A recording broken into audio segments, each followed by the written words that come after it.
Sheik Ibrahim Ntanda Amyuka Supreme Mufti asaba Bannayuganda okwekuba mu kifuba mu mwezi guno ogwa Ramadan ku bikolwa ebikyamu ebyeyongera buli olukya omuli ettemu ekibba ttaka n'obukyayi obususse mu bantu eggwanga lisobole okubukalamu emirembe. Ebyenfuna bireme kutumalamu, ettaka togenda genda nalyo n'essente z'onoolitundamu togenda genda nazo naye lowooza ku famire yo. Abadde ku Abadde Mutungo mu division y'e Nakawa mu nsinkano n'abakulembeze b'abasiraamu mu Ttwale lya Naguru-Bbiina n'asabaddwa Allah okusabira eggwanga. Nsaba Allah subhanahu wa ta'ala akkirize okwenenya kwaffe, akkirize okusaba kwaffe, ayanukule ebikolwa byonna ebyenzira bitusemberezeeyo wala. Meya wa Nakawa Paul Mugambe, Speaker Godfrey Yombya n'abalala beetabye mu nsinkano ne basaba bannaddiini bulijjo obutasirika nga waliwo ebinyigiriza bannansi.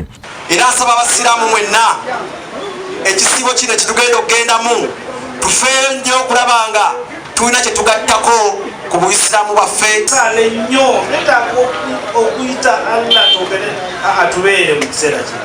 Abayina babeere nga bawa kwabo babatalina. Ekyokusatu tugezeeko okuba nga tusiibulula abantu ab'enjawulo. Mulongoose emitima gyaffe mudde eri Katonda muzeeyo ebintu by'emmwaluba. Saba Allah ekitiibwa abakuume ate abawangaaze. Ne Sheik Sulaiman Guggwa akubiriza abayisiraamu okukendeeza ku budde bwe bamala ku mikutu emigatta bantu bakozese ekiseera kino okuyitiriza okusoma Qur'ani. Obudde ne bukyapako okuzina oli ku TikTok twajjibwa TikTok bantu ba Allah. Shahrul Qur'an omwezi gwa kusoma Qur'ani tandika essura Qur'ani okisobole baleko.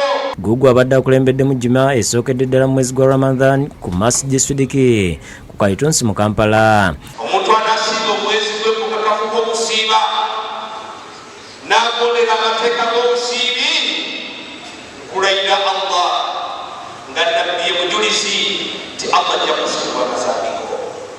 Ne Sheik Sultan Senganda wabudde abasiraamu okwewala ebikolwa ebityoboola abalala mu kisiibo. Abyogedde akulembeddemu okusaala ku Masjid Hidaya ewa ddiini ya Kabowa n'asaba abayisiraamu okwesa omwezi gwa Ramadani okusaddaaka okusoma Qur'an n'ebirala. Okusaala tarawiya, omuntu bw'osaala tarawiya Mungu akusonyiwa amazambigo gonna.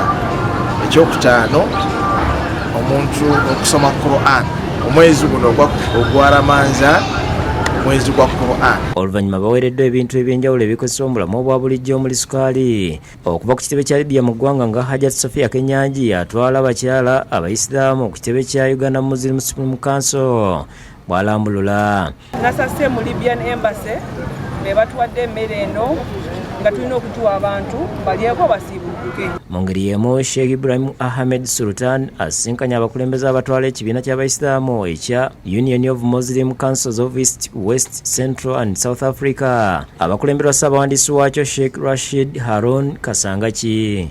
Mu myezi gyonna egya Allah tabaraka wa taala gye yatuwa bwe mwezi gwa Ramadani guno mujjo gwe gukyasinze okubanga nti bulimu empeera nnyingi nnyo.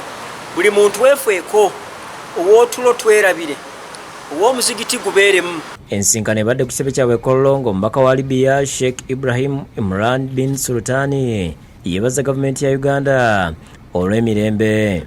نرحب بأهل أوغندا جميعا ونشكرهم على هذه الضيافة الطيبة ونشكرهم على هذا المجهود الرائع. نسأل الله أن يجعل ذلك في ميزان حسناتهم